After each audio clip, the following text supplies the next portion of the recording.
Hello everyone, कैसे हैं आप सब। तो आज मैं बात करने वाला हूँ कि बेसिक साइंस कहाँ से पढ़ें, कैसे पढ़ें, किस टीचर का कोर्स लें, बुक लें। देखिए, मैं सीधी सी बात बोलूँगा कि अगर आप पहली बार पढ़ रहे हैं तो डेफिनेटली किसी न किसी टीचर को फॉलो करें, चाहे वो एस के झा सर हो, पिंडल सर हो, और साइंस मैग्नेट के जो नीरज सर हैं या एमडी क्लासेस के जो सर हैं, किसी एक टीचर को फॉलो कर लें। ऐसा नहीं है कि सेल्फ स्टडी के चक्कर में बना बनाया मेहनत जो है ना वो बेकार चली जाए, ऐसा नहीं करना है। अगर आप पहली बार पढ़ रहे हैं, मतलब पहली बार आप पीटी निकाले हुए हैं, तो किसी टीचर को फॉलो कर लें।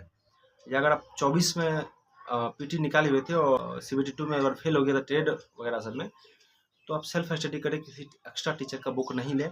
अगर आपके पास एक्स्ट्रा टाइम बच जाते हैं तो मैं चाहूँगा कि आप इस बुक को रिवीजन से पढ़ सकते हैं, क्योंकि आप पिछली बार पढ़े हुए हैं तो इस बार क्लास लेने की आवश्यकता नहीं है। आप उसी चीज़ को रिवीजन करें और मैक्सिमम नंबर ऑफ क्वेश्चन जो पीवाईक्यू है उसको प्रैक्टिस करें, और हो सके तो इसका भी थ्योरी का भी थोड़ा सा पढ़ लीजिएगा। पिंटल सर का जो ये बेसिक साइंस एलईडी है, इसमें पूरा पीवाईक्यू दिया हुआ रहता है। या जो नया स्टूडेंट्स है वो किसी न किसी टीचर का कोर्स ले लें।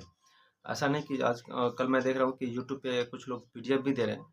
तो देखिए, किसी पर्टिकुलर व्यक्ति का वो पीडीएफ है, वो अपने हिसाब से डिजाइन किया हुआ है, कौन से शब्द का क्या मायने है, कहाँ पर उन्होंने क्या लिखा है, किस कौन सी पॉइंट उसके लिए बहुत इंपॉर्टेंट रही है, तो उसका नोट्स है वो जाने। और उसका नोट, जिसका नोट है वही समझता है मैक्सिमम। अगर आप किसी टीचर का कोर्स लेते हैं तो उसका बुक लेते हैं, अब इस हिसाब से कहेंगे कि ये जो बुक है किसी टीचर का, वो भी तो सर का ही नोट्स हुआ। बात सही है, बट अगर आप सर का कोर्स लेते हैं, साथ में बुक लेते हैं और फिर कोर्स करते हैं, तो ये जो नोट्स होता है ना सर का जो बुक है, उसको आप हर एक कुछ कुछ पॉइंट को आप हाईलाइट करते हैं, कुछ एक्स्ट्रा चीज़ नोट करते हैं, तो ये जो है ना किताब, वो सर के नहीं आपके हो जाते हैं। इसीलिए काफ़ी कम समय है और कम समय में नोट्स बनाना एक, मुझे लगता है, मूर्खतापूर्ण वाली बात हो जाएगी कि अब समय इतना ही कम है और आप नोट्स बना रहे हैं भाई।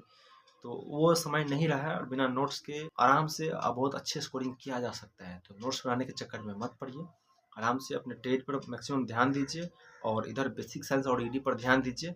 क्योंकि इस बार जो अहम योगदान रहेगा बेसिक साइंस ईडी का मेरिट बनाने में, क्योंकि मैथ और रीजनिंग जो है ना स्कोरिंग सब्जेक्ट है, हर कोई स्कोर कर ले जाता है। लेकिन बेसिक साइंस और ईडी में ना नेगेटिव बढ़ने की मैक्सिमम चांसेस हो जाती हैं। अगर जो व्यक्ति इसमें अच्छा स्कोरिंग कर जाता है तो डेफिनेटली उसी का मेरिट बनने वाला है। बस इतना ही। अगली वीडियो में मैं आप लोगों को बताऊंगा कि ट्रेड में क्या करना चाहिए, कैसे पढ़ना चाहिए, किस टीचर को फॉलो करें, क्योंकि ट्रेड बहुत इंपॉर्टेंट है। मैंने पिछली बार ट्रेड में ही फेल हुआ था भाई। इसी तरह की इन्फॉर्मेटिव वीडियो के लिए आप अपने इस चैनल को सब्सक्राइब कर सकते हैं। अच्छी लगी वीडियो तो लाइक भी कर दीजिएगा। जय हिंद।